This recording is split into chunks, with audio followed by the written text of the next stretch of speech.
lights. I'm embarrassed, more so than yesterday. Thank you very much. That's a very generous introduction. If you were here yesterday, you would have heard me speak Pidgin Chinese. I said, what did I say? I said, 大家好. And I said, 我是你. And it's a real honour and it's a real privilege to be here in front of you today. Grateful thanks to Chiling for inviting me. I've had a really great time since I've been in Taipei. I've been here for about 5 days. I've already sampled your cultural delights. I've ridden on the back of Chichung's scooter through the middle of Taipei and survived. Been to the Palace Museum, lovely museum, great fun. Been to some gigs, some music gigs, and of course that provides me with a lot of data, a lot of information as a British scholar as to how other music systems work, how other music tastes work. So it's given me a nice comparative dimension between the UK and Taiwan, which is excellent. And I've also tasted smelly tofu, which I've never had before. And it was quite smelly, quite strong. I'm a vegetarian, so I should like this kind of stuff, but I found it a bit too much. But it's given me a real flavour for your culture, and thank you very much for the invite. Today I'm going to be reflecting a little bit about, I guess, the relationship between my own identity, my own cultural identity, as I was growing up. The influence of popular music on that identity, and the relationship between that music, that identity, and technology. So it's that kind of three-part relationship between technology, identity, and I guess youth growing up, and the sense of finding yourself. Cultural identity in sociology, in cultural studies, is often considered to be constructed out of some of the raw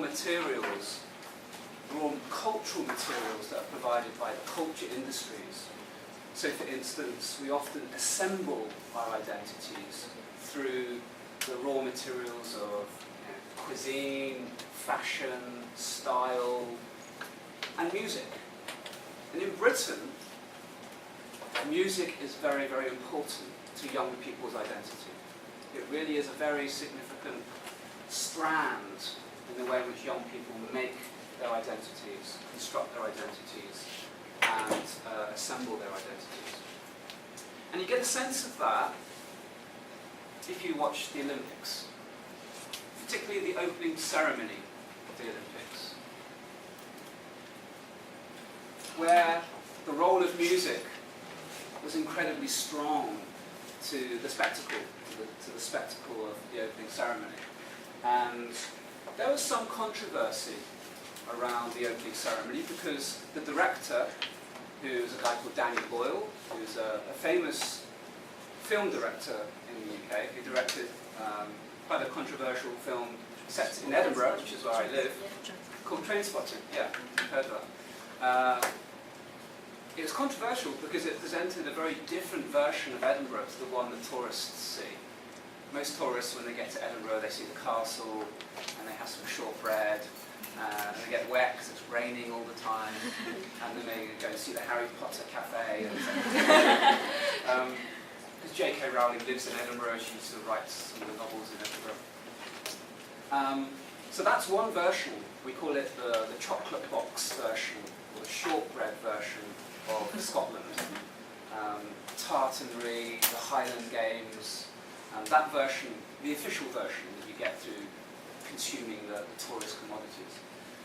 Trainspotting presented a very different side to Edinburgh of drug addicts, heroin addicts, of ghettos, of poverty, of urban dislocation, the dark side, if you like, to Edinburgh. And Danny Boyle was selected to be the director of the Olympics opening ceremony. So you can imagine people were quite worried about what he would come up with for the opening ceremony. Are we going to see a very dark version of Britain? What he did, I think, was quite remarkable. By bringing together a very national sense of pride, but not one that necessarily glossed over the surface to present something that was over clean, that was over sort of dry or inaccessible. And it did create a sense, I mean, I'm not necessarily a nationalist at all, but I felt quite proud to be British. And it was the music that did that. It felt nostalgic, it felt like it was talking to me directly about my childhood, and it was the better bit of Britain, rather than colonisation and all the sort of dark history that Britain has. I think music is something to be proud of, and so Paul McCartney, Mr. Bean, the Arctic Monkeys, they played a set. I don't know if the Arctic Monkeys are big in Asia, but certainly in the UK they're quite big in the indie scene. And Dizzy Rascal is a sort of rapper. It just shows you the way in which sometimes music can be really woven into our sense of ourselves, the very nature of our subjectivity. And this is really tapping into some of the recent work in the sociology of music, which is where my research is situated at the moment, the sociology of popular music. And in Britain, the sociology of popular music is quite big. We have some very influential writers whose research is on these kinds of questions, the role of music in the construction of identity. So, for instance, two significant commentators, sociologists in this area are Simon Frith, who works at the University of Edinburgh, and he writes about rock music and the role of youth cultures in constructing rock music. And another scholar called Theodonoura, who writes about the relationship between music as a cultural resource and the formation of the self. She calls music a technology of the self. She argues that music is a kind of technology of the self. It helps to construct our notions of who we are. And we actively, she argues, we actively appropriate music. We capture music into our own lives. We make it our own. We use it practically in our everyday lives to manipulate our moods, for instance. So I don't know whether you have MP3 players, but you might get up in the morning and you might feel a bit angry, and look at what kind of music do I have that might suit my mood. Or the opposite, you might say, okay, I'm feeling a bit angry, what can I do to make me calm and calm down a bit? What can I do to make me feel slightly more serene, sedate? So Theodonoura does all this great stuff on the relationship between music as a technology itself and consumption as an act. She argues that it's quite active. So that's really a kind of preface to this important relationship. When I was growing up, my first taste of music when I was 10 years old, in the 80s, was both a listener but also a producer. So I started to make music as a little child, using what technologies were lying around the house. So I started to learn the guitar when I was 12. I bought my first synthesizer when I was 13. I started listening to the Smiths, who were this British band from Manchester, quite dark. They sung about death and animals dying, and for a young person who's quite impressionable, it's very strong in terms of the formation of my sense of self. But this relationship between technology and music production has stayed with me.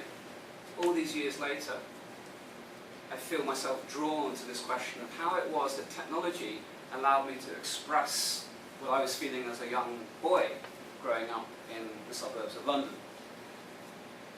So what I'm going to be arguing is that this decade, the 80s, is historically quite significant for that reason. It starts to ferment, as it were, this relationship between young people, technology, and music. In fact, it's a decade, I'm going to be arguing, that's a kind of foundation to the practices, to the consumption habits, to the tastes that we see today, particularly in the West. So you could say that what I'm going to